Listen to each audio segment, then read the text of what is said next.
Thank you very much, Alice, for the nice introduction.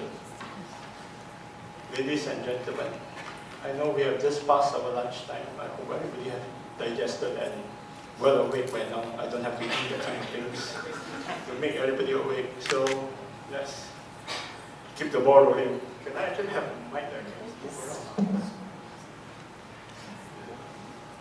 Testing one. I don't like to stand here to be a door. I don't live in a dollhouse anyway. Okay. Forget about the title, it looks long, because I thought this is going to be the academics conference, so to make it a little bit more academic in a way. But actually it's a very simple thing. It's talking about methodology in architecture. You see, as being a practicing architect, what we cannot build, we play with it. So this is exactly what we are doing in the schools of architecture. I'm basically also a part-time lecturer here and there. And I use that as a platform to explore methodology and see what students can come up with. And this sort of thing will spur our creative juice in producing our kind of architecture. Well, there's a lot of things that we produce we didn't tell the client, and we will share it here.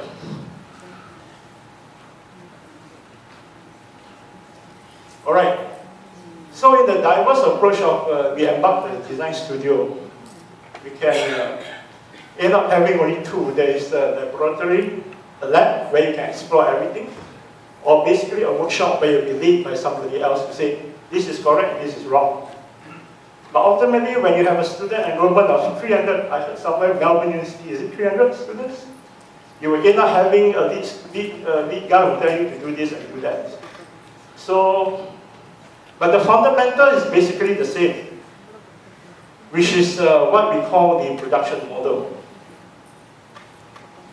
And this fundamental, we term it as 3D. Dialogue, do, and document. Okay? It looks a little bit sexy with this kind of word. But actually, these are things that we can incorporate in every level of this design pedagogy. Dialogue, which is a process where the lead person or the educator stimulates the design intent by posing the fundamental design problems to the students or the designer. Hereinafter, we call them the actor. And dialogue is fundamentally embarking on the questions of philosophy that leads to the contemplation of the self as a designer. What am I doing here? What am I designed for? Who am I designed for? So this kind of contemplation will bring you directly to the question of philosophy.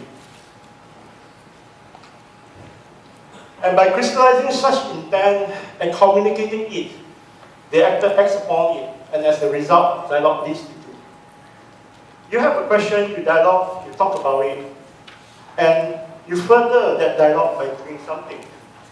Either by making it, writing about it, or drawing about it. So do. A dialogue intention, when ought to be communicated, will eventually lead to the act of doing, making, or prototyping. And such act can be commonly traced back to the following paradigms. Now, in architecture school, we always begin with drawing, we sketch, we go traveling, and so on. We go to visit a place, like what has been shown in the earlier presentation. So we sketch. Okay, but this is basically a two-dimensional drawing-based paradigm. We're often having this problem when students come and they do a very perfect plan. The next thing they will ask themselves, what am I going to do with it? I will extrude the elevation. Then I will design the elevation. At the end of the day, it becomes the thing that you commonly see around you today.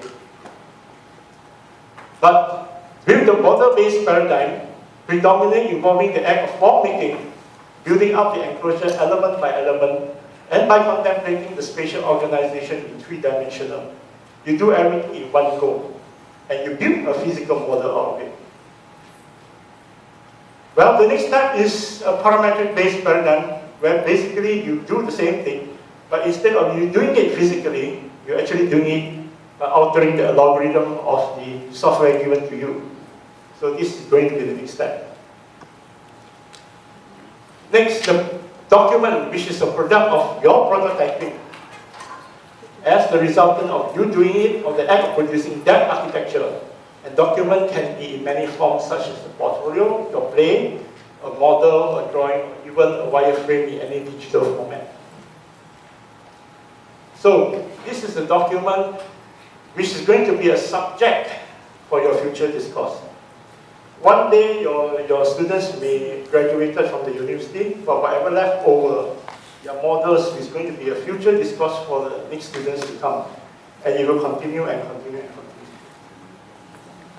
Now we tested this model-based paradigm based on the design vehicle, which is based on this book by Civil Katigatsu, which is the known Gram of the Sea.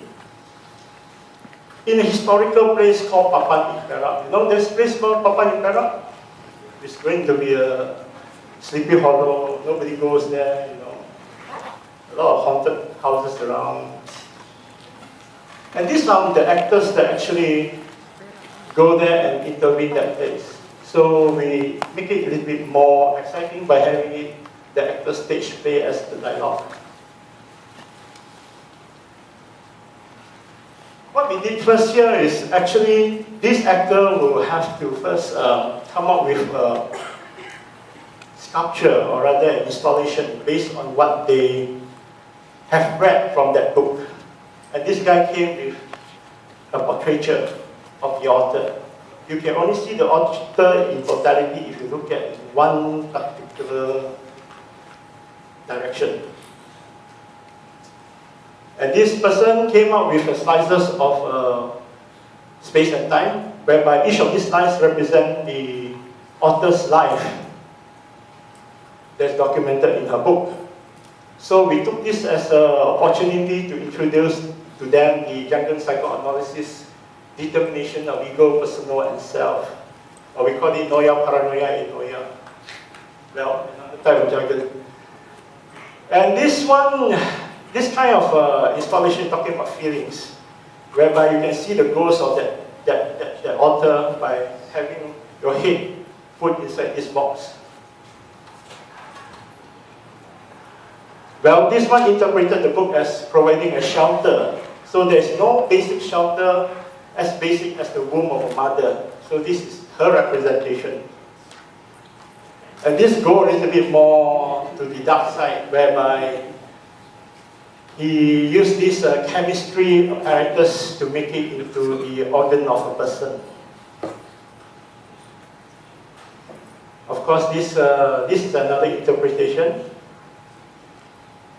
And this wanted to do is the feeling of a prison when she was captured by the Japanese army. So a prison within a prison. This one has got more than one spaces, but because it's a mirror, so those spaces are actually virtual spaces. You don't see. He just presented a box, but within the box you can see so many spaces. So different kind of interpretation out of just doing an installation. And this guy played with fire. And luckily he don't get himself burned. This is playing with knife. Don't be surprised if his building look like this. This has his old typewriter dismantled and rebuilt it as a machine gun. And this guy came up with the ideas of, if saying broken is not worth mending. He just threw a crystal ball down and record the whole process of how it breaks. And that is his document. And this is the Flight of Freedom, where he changed the what you call the forks and the spoons to some birds that can fly. And this is the most what I would say, controversial installation. When she presented this, the lecturers took 1.5 hours to debate about this. The whole idea is because she wanted to represent her fate, the Sybil's fate, in another form, whereby the representation of the Japanese army as the Ultraman poking that Sybil that is being crucified on the cross. Okay. After that, the students were brought to this place called Papan Perak, whereby they enjoy the environment there and see what is the place that worth preserving. In the stage match urban phase, the actors were placed into a teamwork mode where there is no I. That means to say the students are being put together to work as a team. There's a lot of role playing, and there's also a lot of disagreement between the actors in this case.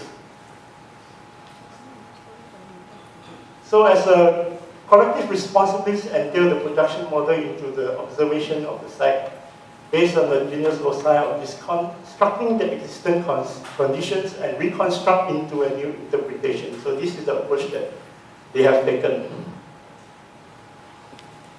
And they call this a Papan transcript. So what is actually a Papan transcript? Can you play this? Push the mouse point.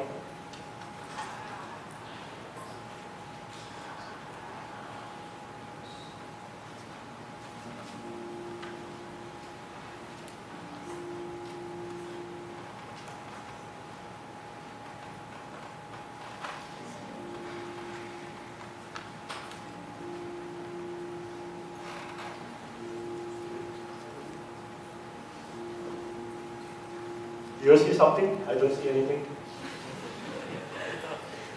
It's supposed to be a video that they have put the Papan into a diorama.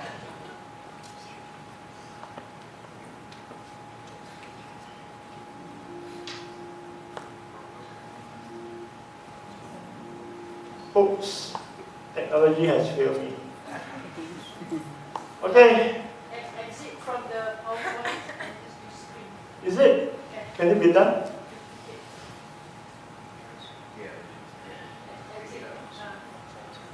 Exit from the PowerPoint presentation. There's another video here actually. Now this is not working.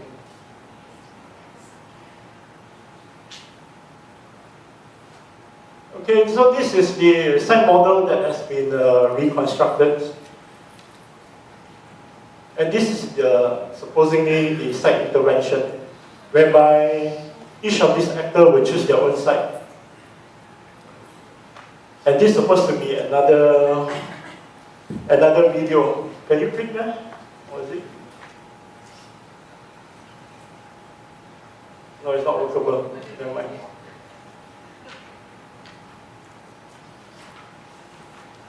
No, it's not working. Next.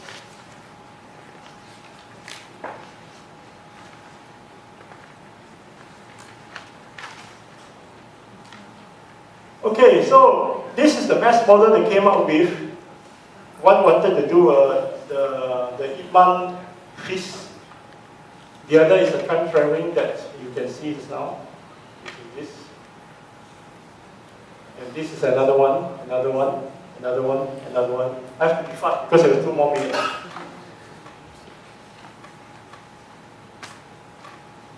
Okay, ultimately they will come out with an interpretation from their mass model to this play study building. And they came up with things like this. And from there on, the problem with whether how to hold on to this, they explore in using the model-based paradigm to look at the structure and how to hold the space together. This is supposed to be the drive-through gallery, the medical gallery, the MSCC gallery. You may hope supposed to stand there and jump down. Backpacker gallery, hunter gallery, funeral gallery, extreme game gallery, playground, meditation gallery, water tower gallery, photography, and the last is this chapel. 1 more minute. Okay, concluding note. The students are exposed to semiotics beyond just mere representation. The notion is construction beyond just architecture semiotics. The purpose of urban design where every building has its place. Re- and deconstructing the brief and the true nature of approaching architecture as compared to interior or landscape. But the more important thing is these people have fun doing what they are doing down there. And I take this to thanks and to give credit to the late Wan Burhanuddin, Professor Edward Ng, and Assistant Professor Teo Chi Chong, challenging, and also they act as a semester 3 in UCSI 2018. Thank you very much.